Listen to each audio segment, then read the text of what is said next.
Agora na Showtime. Rodney Brocanelli. Rádio Amantes no ar. Bom dia, Rodney. Bom dia, João. Bom dia, Flávio e amigos ouvintes da Web Rádio Showtime. Como é que você está? Como é que está o tempo em São Paulo? Tempo nublado, bastante frio e eu tô, graças a Deus, estou bem. Olha, para nossa satisfação e felicidade, temos o célebre narrador Flávio Araújo já à sua disposição na linha, e eu quero dizer que é um prazer e uma satisfação muito grande essa entrevista que você conseguiu com Flávio Araújo. Pois é, João, já havia algum tempo que eu queria trazer o Flávio Araújo aqui, deu certo.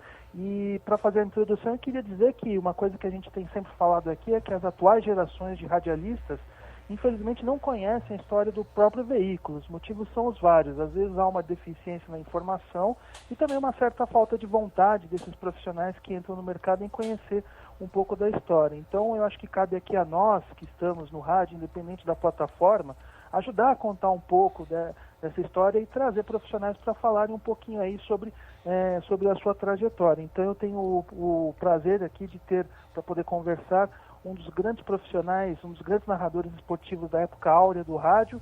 Ele contou a história do futebol brasileiro e de outros esportes, trabalhando em emissoras como Bandeirantes e Gazeta.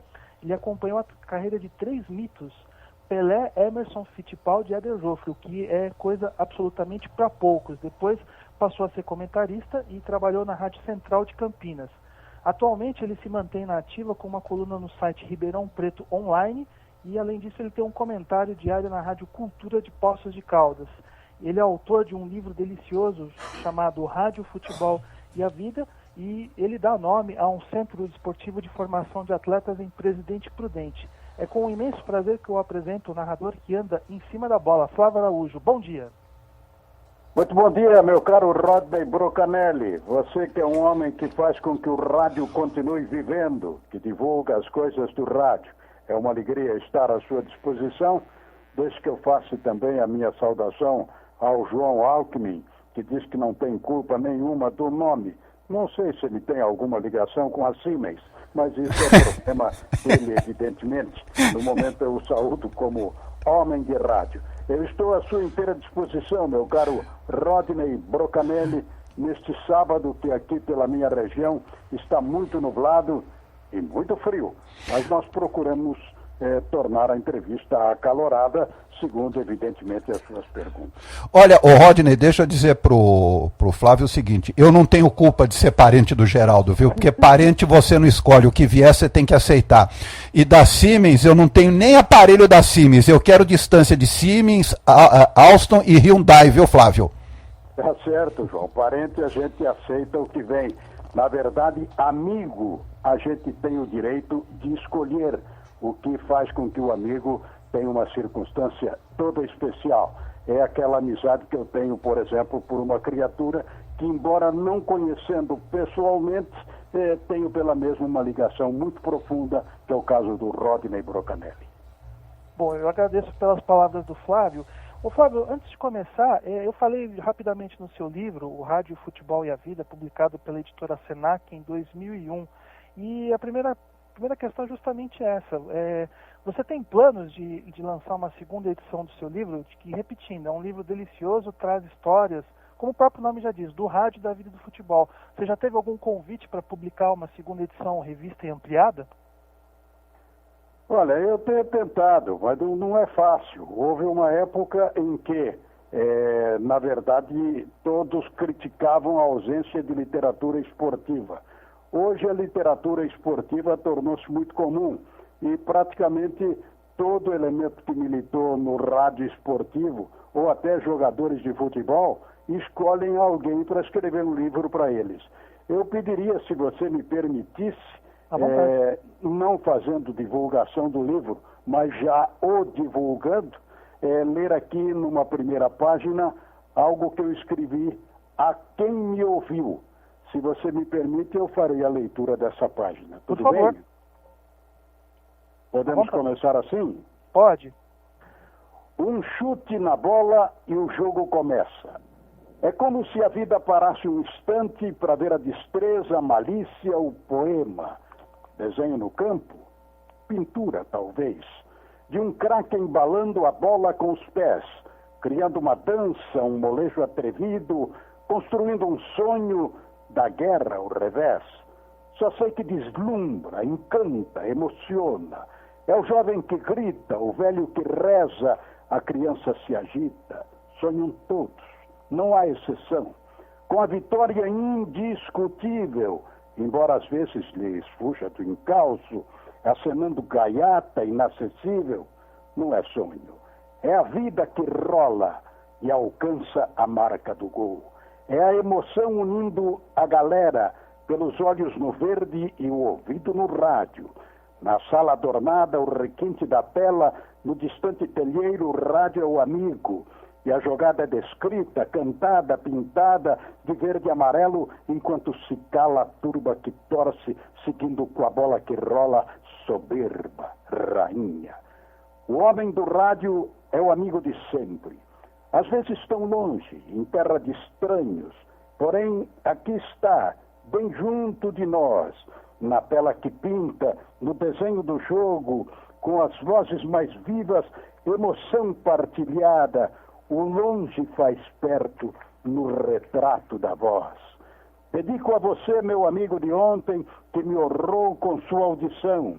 Dedico a você, amigo de hoje, de sempre, quem sabe, você que vibrou comigo a escuta, rádio colado ao ouvido, coração pulsando forte, esperando com certeza o grito de gol. Você foi meu esteio, minha força, minha imensa alegria. Obrigado, meu amigo. Esta é a página com a qual eu abro o livro Rádio, Futebol e a Vida, que tem muito da minha vida, da minha biografia e de muitas passagens que vivi dentro desse algo maravilhoso que se chama futebol. Pois é, e para quem tem o livro, como eu tenho a satisfação de ter esse texto de abertura, ele se encontra na página 11, né? E eu acho que aí o ouvinte da Showtime teve um bom exemplo aí do texto do Flávio Araújo, que é um texto bastante agradável, um texto literário, cheio de metáforas, o que torna a leitura dessa obra, o Rádio, o Futebol e a Vida, altamente prazerosa. Uma pergunta que eu queria te fazer é o seguinte, que você trabalhou numa época em que as transmissões internacionais eram mais trabalhosas. Então eu falei que você acompanhou a carreira de Pelé, Der Joffre e Emerson Fittipaldi. Você viajou muito para narrar as aventuras dessas três personalidades aí no campo esportivo. E essas transmissões, como repetindo, eram trabalhosas, com toda a parafernália de transmissores, antenas e cabos. Você poderia contar para o nosso ouvinte, o ouvinte mais jovem que vai ter acesso a essa entrevista, como é que era, de que forma eram feitas essas transmissões nos anos 50, 60 e até parte dos 70? Sim, nós vivemos aquilo que eu chamaria de a época dourada do esporte esportivo, notadamente do futebol, mas também, por que não, a época dourada do rádio. Você sabe que o rádio não tinha, quando do meu início de atividades, a concorrência pesada que hoje tem da televisão, que o rádio hoje se expandiu de forma tão grande. Você pega o dial, tenta a sintonização, por exemplo, de emissoras de AM, que ainda resistem e que vão ser transformadas brevemente em FM, e encontra uma parafernália de emissoras. Hoje você tem as emissoras operando na web, como nesta em que estamos falando, a Showtime, e você tem uma concorrência brutal. O rádio naquele tempo era muito restrito e havia, evidentemente, dificuldade na comunicação, dificuldade em se estabelecer contato. O mundo era muito restrito, o mundo ainda vivia a fase do pós-guerra e somente aí se iniciaram as conquistas da tecnologia. Então eu vivi toda esta fase em que nós viajávamos para determinado país sem nenhuma consciência do que iríamos encontrar para a realização de nossas transmissões.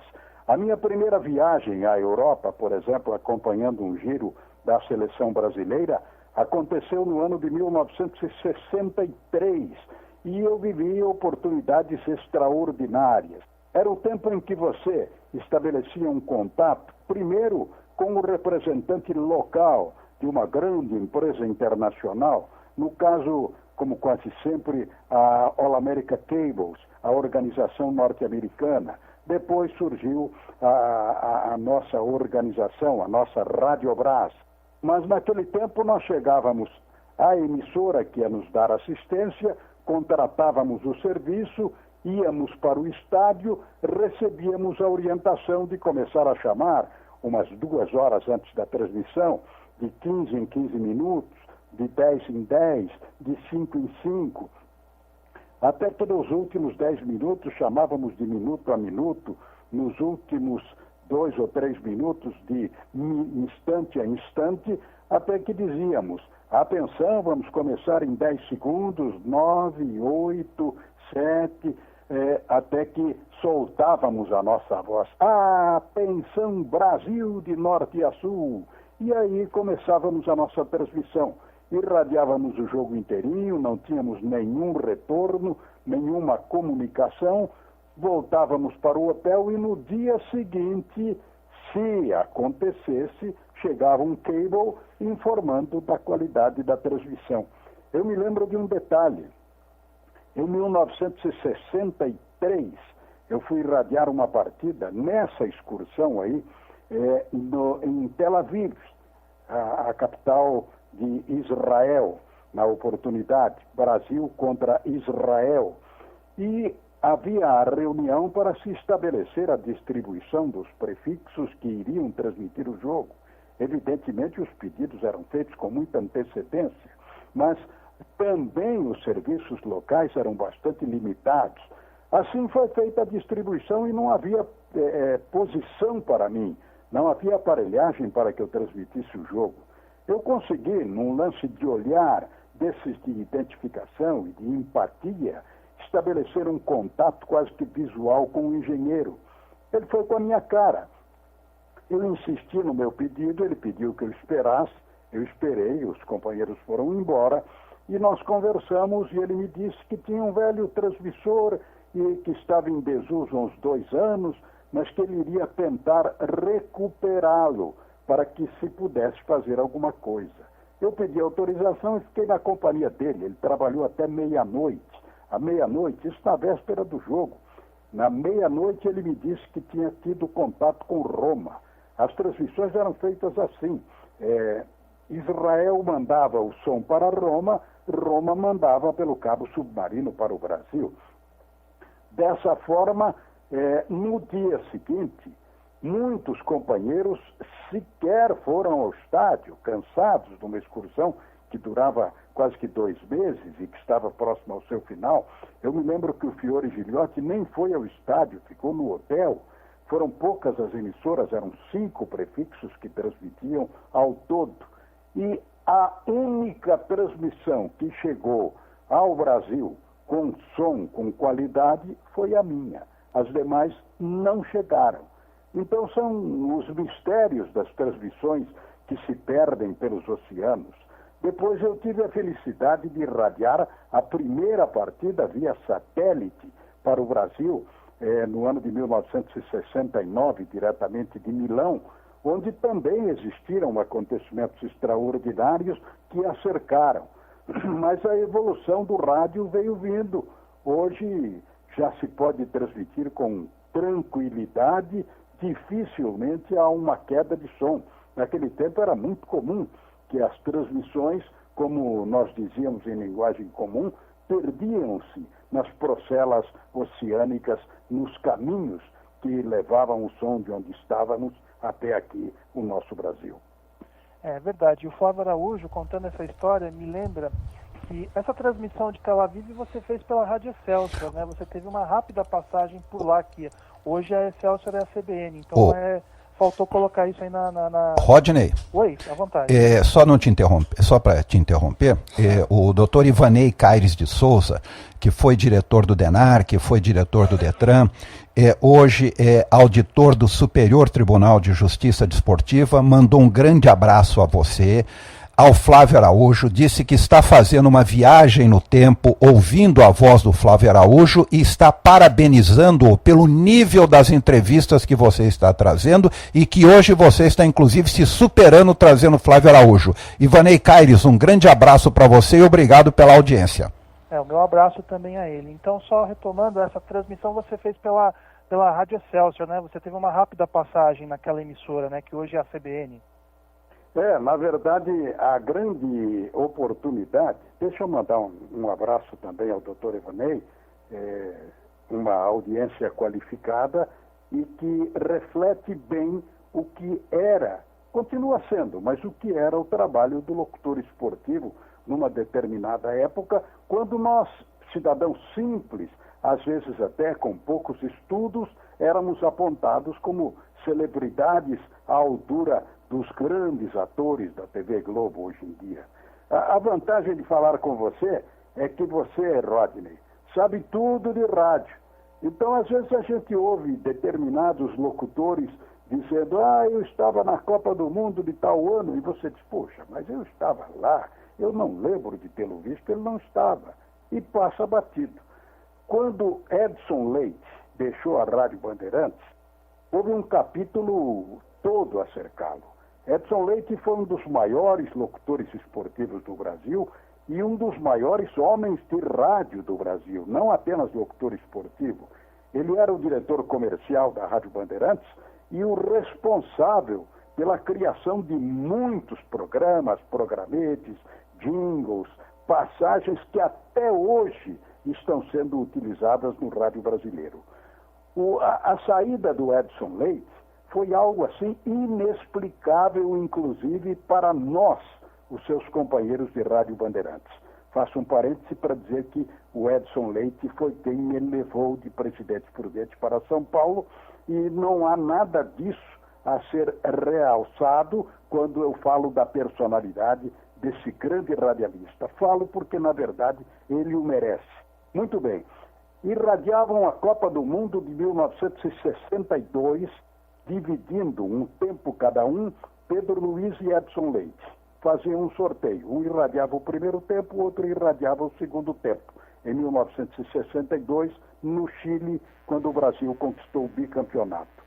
Ao final da transmissão, sem que nada fosse combinado, veja bem, hein? O Edson era diretor comercial da Bandeirantes e uma das figuras maiores da emissora, homem de confiança do João Saad. O Pedro Luiz era o locutor esportivo principal, chefe da equipe, contratado pelo Edson Leite. O Pedro Luiz, ao final da transmissão, vai ao microfone, faz a apologia do Edson, realça o seu valor e a sua capacidade e se lamenta pelo companheiro estar se despedindo das transmissões esportivas, que aquela tinha sido a sua última transmissão. O Edson viu estupefato. Nada daquilo havia sido combinado. Ele ouviu e calou-se. Não passou recibo, mas voltou para São Paulo certo de que havia algo organizado. E pensou em deixar a Rádio Bandeirantes. E foi traçando os seus planos e logo no futuro, em 1963, foi fundar a TV Excelsior, que era do grupo Simonsi, na rua Nestor Pestana, no Teatro de Cultura Artística, aquele que o fogo consumiu em determinada época. Mas o sonho do Edson Leite era montar uma equipe esportiva capaz de competir com a da Rádio Bandeirantes, que era, sem dúvida, a primeira de todas elas. E ele montou essa equipe esportiva na Rádio Excelsior, alugando o horário, um sistema que muitas emissoras usam até hoje, e formou uma equipe de esportes de alta qualidade. E me convidou para ser o chefe da equipe, não o locutor principal, o chefe da equipe. E eu fui para essa equipe que tinha simplesmente o Edson, o Geraldo José de Almeida, a mim, ao Luiz Aguiar, depois entrou também o José Italiano, que veio a brilhar na Gazeta Esportiva, o Mário Moraes como comentarista, era enfim um time de alta qualidade. E foi pela Rádio Excelsior, nessa oportunidade, que eu fiz essa excursão, a minha primeira viagem à Europa e essa transmissão de Tel Aviv na companhia do Mário Moraes. Ainda sobre o Edson Leite, bastaria uma citação. Foi o primeiro homem que acreditou e lançou a novela em capítulos na televisão. A TV Tupi já fazia novelas, já fazia dramas, já fazia teatro, desde que a TV se inaugurara em 1950, mas em episódios semanais, novelas completas numa só edição.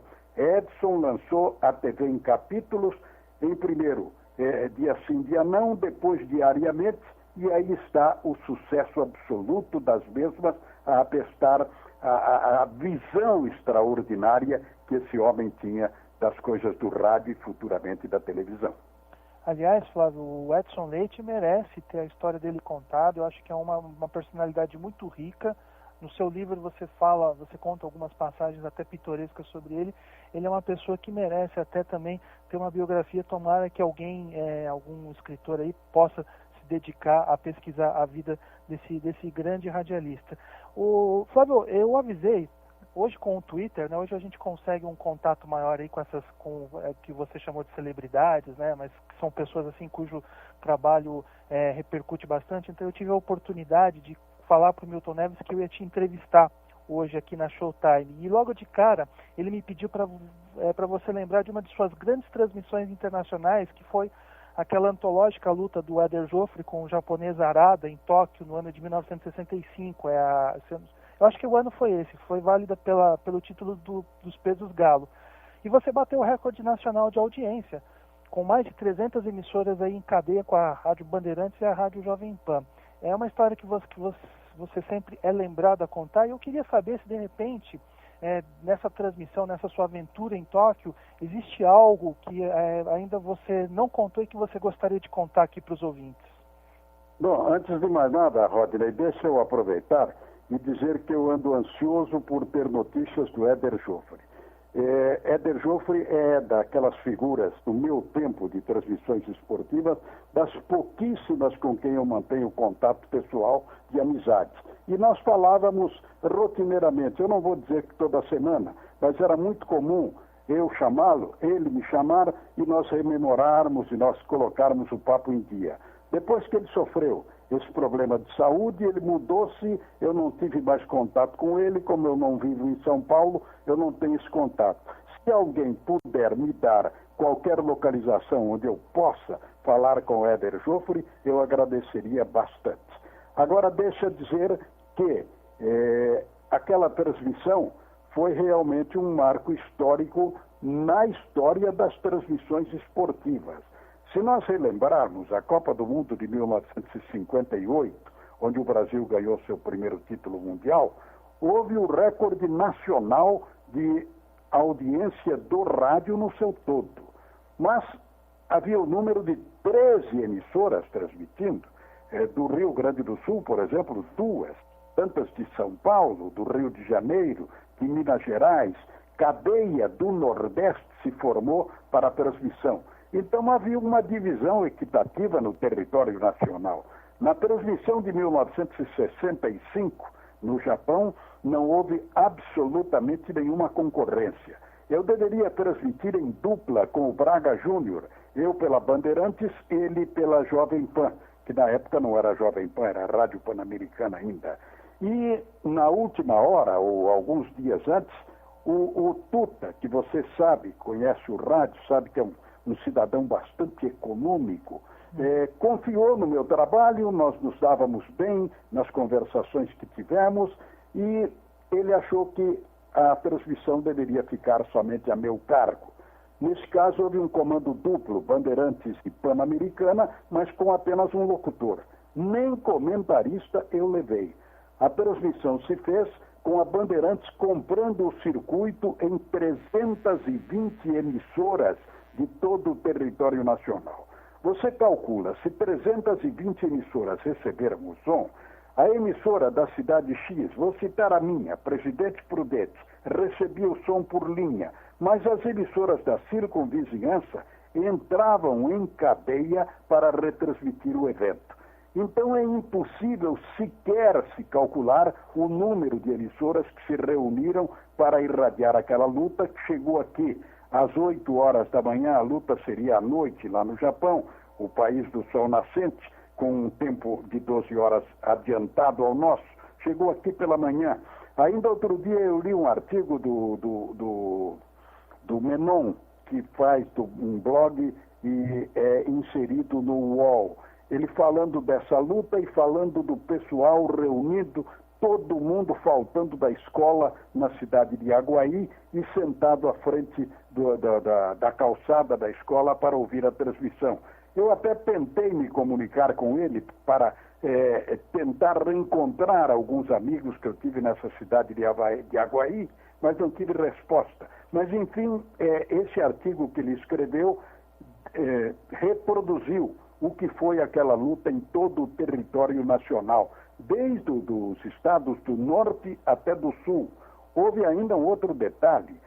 Eu transmiti a luta e vi na luta uma vitória do Éder Joffre indiscutível. Tanto é que a luta tinha 3 jurados. Um era o jurado de ringue, que naquele tempo participava também da contagem e dava os seus votos. Era Barney Ross, um norte-americano que havia sido campeão mundial de pesos galos também, de pesos leves, desculpe. E ele deu a sua votação favorável ao Éder Joffre. Somente os 2 jurados japoneses é que votaram no Masahiko Harada, o Fighting Harada, o adversário de Éder.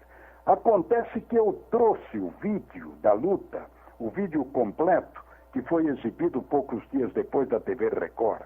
Quando eu cheguei ao Brasil, os jornais estavam divulgando todos que eu tinha feito patriotada, que era comum nos locutores brasileiros, que nós sempre deixávamos a verdade de lado para exaltar os nossos valores e que eu dera a vitória para o Éder Joffre. Isso não era verdade. Depois que a TV Record passou a luta, formando como se algo ao vivo, com uma equipe de jurados independentes, ficou flagrante que o Éder Joffre tinha vencido a luta e até com uma boa margem de pontos. Dessa forma, essa luta, se não está no Guinness Book, foi porque eles jamais se interessaram em fazer uma pesquisa a esse respeito e eu não ia mexer no assunto de forma nenhuma. Mas foi, indubitavelmente, de forma individual, a maior audiência que uma transmissão esportiva já teve no rádio do Brasil. É verdade, um grande feito do nosso Flávio Araújo. Flávio, deixa só mandar um abraço para a Zildete Montiel, que você deve conhecer. Ela trabalhou na Rádio Gazeta na década de 80, acho que na mesma época que você estava lá, também está aqui curtindo a nossa entrevista. Ela também faz parte aqui da equipe da Showtime e daqui a pouquinho ela entra no ar aí com também o seu programa Zildete Montiel em Revista. Flávio, olha, é pena que o tempo é curto, mas assim, como última pergunta, eu queria deixar para você o seguinte, eu não sei se é um pepino aí para você descascar, mas a gente repassou aqui nessa entrevista que você acompanhou a carreira de 3 mitos do esporte brasileiro, Pelé, Éder Joffre e Emerson Fittipaldi. Dá para dizer qual deles foi o maior? Olha, é muito difícil. Eu acrescentaria ainda um valor extraordinário, que eu cheguei a transmitir uma exibição do mesmo, quando ainda no meu início de rádio em Presidente Prudente, Ademar Ferreira da Silva. Sim, mas verdade. Eu consegui ver esses 4 em ação. Talvez pelo volume de partidas que eu tenha acompanhado, diz o Milton Neves, no prefácio do meu livro, que eu fui aquele que acompanhou mais gols do Pelé, que narrei o maior número de gols do Pelé na trajetória extraordinária desses 1.328 gols que o Pelé marcou. Talvez por isso, pelo fato de ter visto o Pelé começando e ter irradiado a partida em que ele se ajoelhou lá na Vila Belmiro, levantou os braços aos céus e agradeceu na sua despedida, talvez o Pelé tenha marcado mais do que todos os outros. Também ter narrado o 1000º gol do Pelé, que é uma das gravações recorrentes e mais vistas no YouTube, seja o Pelé a figura mais extraordinária que tenha marcado na minha trajetória de narrador esportivo. Mas foi um feito também ter pela primeira vez transmitido uma corrida de Fórmula 1, eu que não era afeito a essas transmissões, a corrida em que Emerson Fittipaldi ganhou o primeiro Mundial de Automobilismo em Monza. Éder Joffre, eu acompanhei a carreira todinha, irradiei desde as preliminares, desde aquelas lutas com Ernesto Miranda, onde todo mundo perguntava como é, quando é que vem esse título? E o Éder Joffre dizia, o banco está esperando, mas eu vou pagar ele rapidamente. O Éder Joffre sempre brincalhão. E acompanhei Éder Joffre nas preliminares no Pacaembu, depois nas suas grandes jornadas, estive com ele no Japão também em 66, na outra luta com Harada, também transmiti do Japão a grande luta do Miguel de Oliveira, quando ele conseguiu bater de maneira sensacional o adversário, mas deram um empate na luta. Transmitiu o título mundial de Miguel de Oliveira em Mônaco. Enfim, foram figuras marcantes na trajetória esportiva, mas até por uma questão de justiça, o atleta do século, Pelé, Edson Arantes do Nascimento, foi, sem dúvida, a personalidade mais marcante no todo da minha carreira esportiva, meu caro Rodney Brocanelli. Bom, Flávio, eu quero agradecer, eu acho que essa meia hora aí que a gente preencheu aqui nesse espaço do Rádio Amantes no Ar, foi realmente uma viagem no tempo, eu creio que os ouvintes devam ter gostado bastante, o Dr. Ivanei já disse aí que fez também essa viagem. Eu quero agradecer a você, Flávio, como eu disse, há muito tempo que eu queria te trazer aqui, hoje deu certo e agradeço pela sua disponibilidade em responder as perguntas e eu queria que você deixasse uma mensagem final aí para os nossos ouvintes. Com muito prazer. Eu diria que houve algo nas transmissões que eu fazia que poderia prevalecer até hoje. Eu procurava inserir nas minhas transmissões esportivas informações que estivessem ligadas ao espetáculo e que não fizessem parte efetivamente do mesmo. Dados sociológicos, geográficos, de economia, tudo isso eu colocava nas minhas transmissões, fossem elas de automobilismo, de boxe ou mesmo de futebol. Se irradiar de uma determinada cidade, falava da população, daquilo que aquela região produzia, do nível educacional das pessoas, enfim, todos os dados que pudessem ser auferidos para que o rádio esportivo fosse efetivamente não apenas a cultura esportiva, mas uma cultura geral informativa aos ouvintes. Nunca mais eu ouvi isso. Parece que foi algo que eu fiz e ninguém seguiu. Na verdade, foi iniciado por mim, muito embora eu ouvisse transmissões esportivas desde o meu tempo de garoto. Eu continuo afirmando que as transmissões esportivas fazem a alegria de grande parte da população brasileira. Transmitir com bom humor é excelente, mas falar a verdade também é algo que não pode ser separado de uma transmissão esportiva. Hoje eu vejo transmissões esportivas e vejo um interesse notável do locutor em exaltar o lado publicitário, em jamais criticar aquilo que está errado, em somente procurar exaltar uma pequena jogada de qualidade em algo estupendo. É preciso falar a verdade. É preciso que quem esteja ouvindo a transmissão saiba o que está acontecendo. Eu vejo, e pelo meu conhecimento e experiência, sei, e muitas vezes mudo de emissora por não suportar o oba-oba que fazem nas transmissões esportivas. Sem nenhuma crítica, já que eu admiro muito a todos os locutores esportivos, eu continuo achando que a verdade deve prevalecer acima de todas as coisas. O direito de torcer sempre é do torcedor.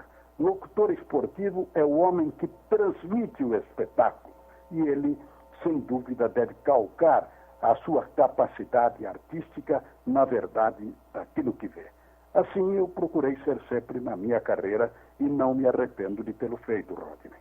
É isso aí, então fica aí a dica do Flávio Araújo para as futuras gerações de jornalistas esportivos que estão se formando. A gente trabalha bastante no meio, a gente vê aí que temos bastante adolescentes aí de 16, 17 anos que querem seguir essa carreira na comunicação esportiva. Então, está aí a palavra do Flávio Araújo, um conselho aí para que todo mundo carregue pela vida toda. Flávio, muito obrigado, bom dia e a gente está por aí, a gente vai se falando aí pelos meios eletrônicos. Um grande abraço e obrigado. Muito obrigado a você, Rodney. Muito obrigado ao João Alckmin também e aos companheiros da Showtime Jornalismo, do Rádio Showtime. Eu me coloco, como sempre, à sua inteira disposição e digo que, de minha parte, foi uma alegria muito grande participar deste programa e ser entrevistado por você.